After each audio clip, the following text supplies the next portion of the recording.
Now, it's often the case that when you're faced with too many choices, you struggle to make just one. Like, for example, when you enter a departmental store looking for biscuits without knowing which one to get. That's called the paradox of choice, and that is true also for mutual fund schemes.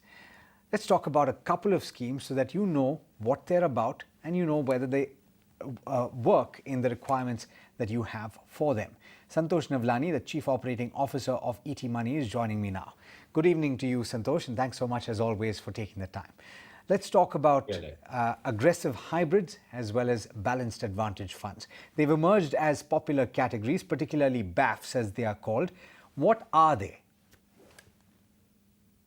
So, Alex, both these categories, aggressive hybrid and balanced advantage fund, one can safely say are one of the better ways to asset allocate one's money into two asset classes at once all the time. We can compare both these in a very nice manner. So let's understand these in a bit detail. If you look at aggressive hybrid category, is one of the oldest category of mutual funds. This aggressive hybrid category actually means that as per SEBI regulation, the scheme will allow you an exposure into equity from 65% to 80%, depending on the market. The fund manager may decide to choose towards lower end of the 65 or can go towards as high as 80 as well in a very favorable market as well. Or sometimes the market may be cheaper and the fund manager may hike the allocation. So what this category actually does is a very regimented way of booking profits. So what happens typically is when an investor invests into equity fund, he or she may continue holding it for a while, and there may be a market cycle that the investor may not have been able to take advantage of. The fund manager in an aggressive hybrid category, because he or she has to maintain only between 65 to 18 equity and necessarily at least 20% has to be in debt securities. What will happen is when the market actually bounces a lot or has a very big rally, the equity allocation may actually go towards upwards of 80, and fund manager will regimentally book profits and get it back to as high as being only 80, maybe lower at times. So what happens is a retail investor may typically don't know when to book profits. So aggressive hybrid category actually is auto rebalancing category, where at any point of time you will always be having a range of 65 to 80. Helps us cut down the risk in turbulent markets a lot, and over long periods of time, a dash of debt into a full equity portfolio does a lot more to your gains than actually a full equity portfolio in isolation. So if you look at long-term performance of this category, you would actually see some of these funds have actually beaten Nifty or a typical large cap returns over long periods of time with a very less volatility compared to a full equity fund.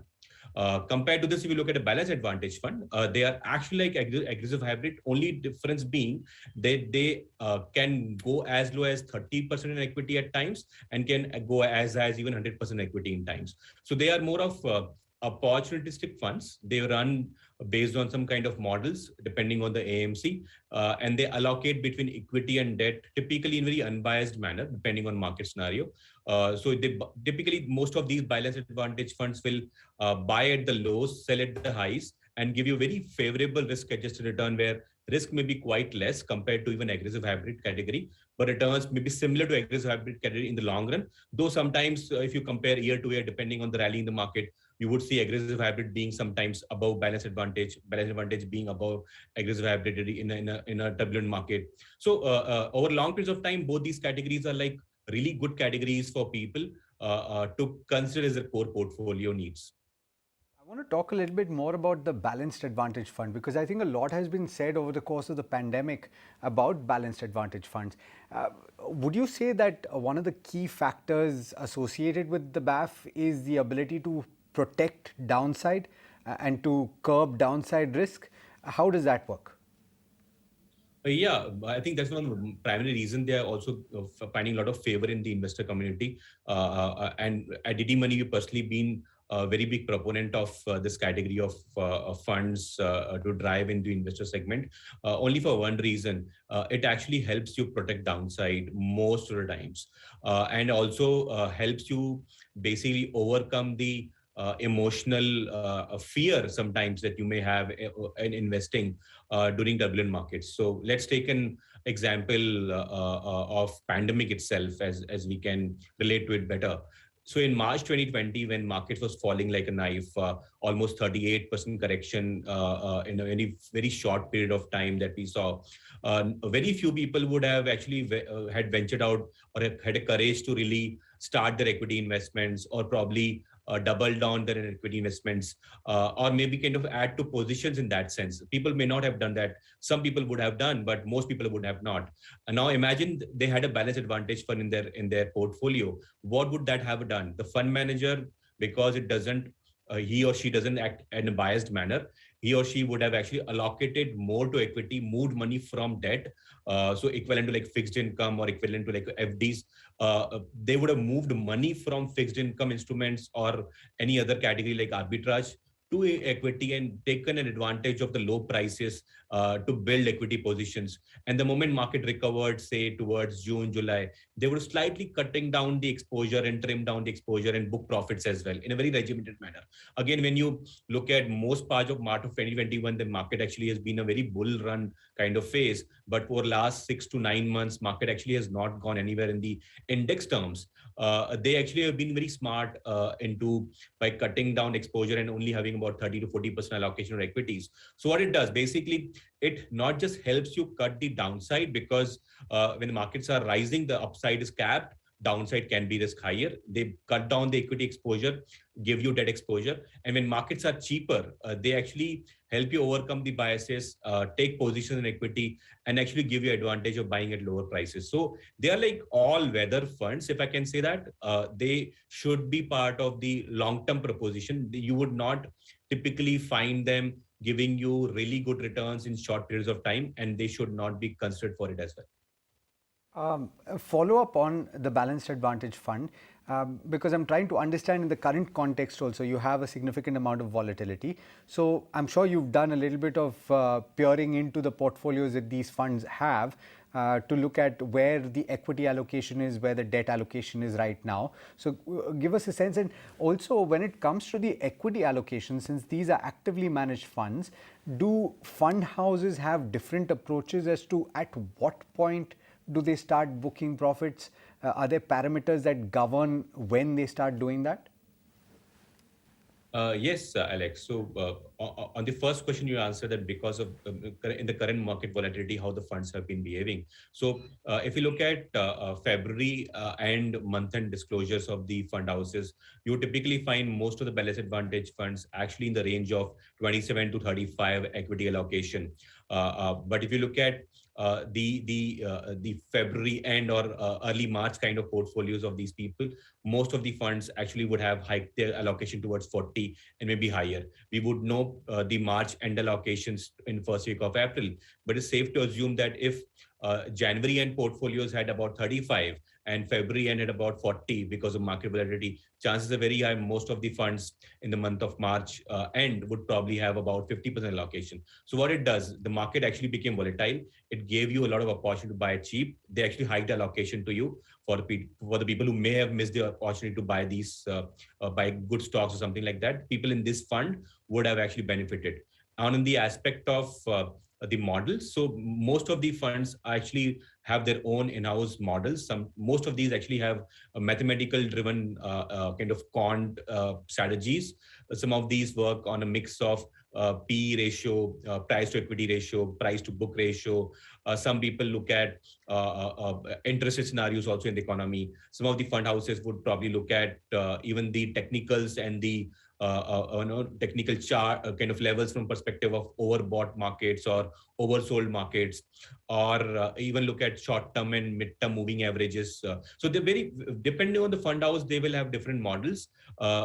Broadly, there are two kind of classification of models, if I can say. Some are pro-cyclical. Basically, these funds not necessarily cut exposure when the markets are rising. They will probably try to play with the rally. Like Edelweiss Balanced Advantage Fund is one of those unique funds where they typically buy as market is trending up and they sell as market is trending down. So the same approach that they would actually participate when there is a risk on mode in the market so that they can benefit from rising prices. And when the risk off mode comes to the market, they cut down equity exposure. So they use a mix of what they call pro-cyclical approach and fundamental based approach as well. Whereas most of the other funds in the marketplace would actually have P ratio, interest rates, PB ratio, other kind of fundamental lit parameters, domestic flows coming in or not coming in. So they will basically apply those models and see whether they can cut down risk. So ultimately, both the classification, if I can select pro-cyclical and fundamental, and other only fundamental, they would only be working towards cutting down the risk. And in the long run, both work out fine. You need to pick up what model you can get attracted to or you feel is more suitable to your investing style and pick that up. Ultimately, because asset allocation between equity and debt is driving the returns and risk cut down in the portfolios, the stock picking may not add too much value in those in these funds. So stick with the model and continue for long term is how I would put it. Now, I want to talk about both of these in conjunction. You talk about aggressive hybrid and you talk about BAF. Since we're talking about them together, they are both hybrid, but they are very different from each other as you've described. One is quasi-equity and performs a certain role, whereas the other is more suited towards risk mitigation, if I understand correctly, and correct me if I'm wrong. How would you use them in your portfolio? What purpose would they serve? So Alex, actually, if I will look at both these serve different needs, kind of a user, of an investor in that sense.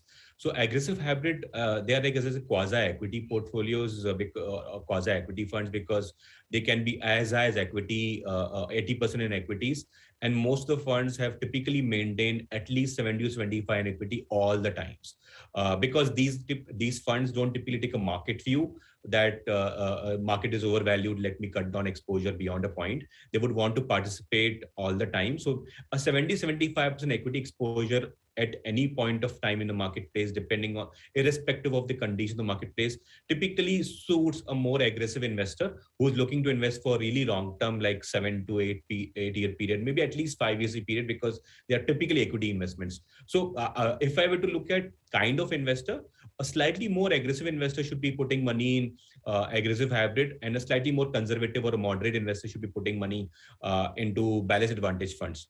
So that's where the comparison with respect to risk profile of the people ends with. But there are kind of portfolios where you would say that I actually I can be better off by taking a large cap exposure of my portfolio by buying a aggressive hybrid, and then I can actually supplement a balanced advantage for my long-term needs in terms of actually asset allocation, which is automated and I'm not deciding the what portion of my portfolio should be in equity and what portion of could be debt. And I don't want to take headaches of rebalancing every month or calculating the tax impact of that stuff. So both these suit different kind of investors and needs, is how I put it. And to each his own, I would suggest, depending on the scenario, you should be investing in these funds. For example, if you were talking about balanced advantage, then, in a conversation I think we've had in the past about goal-based investing, where you're saying that even your long-term goals should have an element of debt, element of equity. It should have you should have a portfolio-based approach even for those goals. Perhaps one of these, the balanced advantage would work towards a long-term goal as well if you have that kind of an outlook. And you've established that it requires a bit of a long-term view when you're investing in these two funds, right? From the tax perspective, I think you raised a very important point, right? Which is when you're switching between the two, big advantages that you don't have to book capital gains or capital losses, or particularly capital gains, and that's a huge advantage. But what are the tax implications of these two? So an aggressive hybrid fund is always by definition an equity taxation, Alex, because as per income tax rules, any fund having at least 65% as allocation towards equities all points of time in a financial year gets classified or gets equity taxation as a benefit. So these are always taxed as equity funds, and you would typically pay only about 15% short-term capital gains tax if you were to book or sell these funds within 1 year of purchase.